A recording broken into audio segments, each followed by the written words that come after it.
So, si SM, I would say lahat ng SM. Ayun, tinumba na yung ano na. Ayun, they offer, to park here. yeah, they offer free parking while, may bagyo at baha. So, lahat. Yung akala mo puno yung mall because it's puno yung parking sa mga kotse. And, ayun, parking muna tayo. Yun, puno ng mga parking sa kotse. Dito muna sila. Although it's free parking naman talaga tong SM Imos.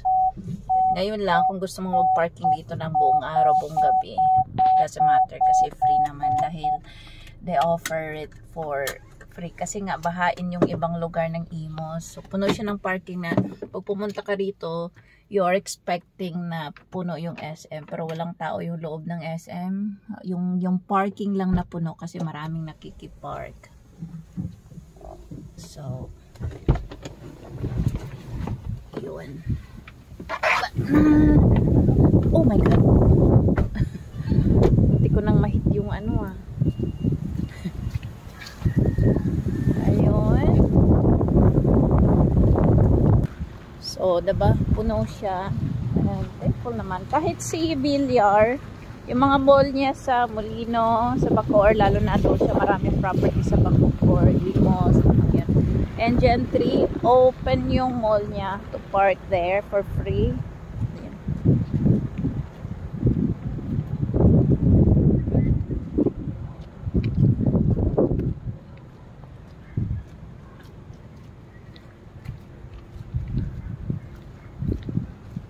So imagine mo, and here, even the karsadang bago ngayon, where it's higher area, puno siya ng puno siya ng parking.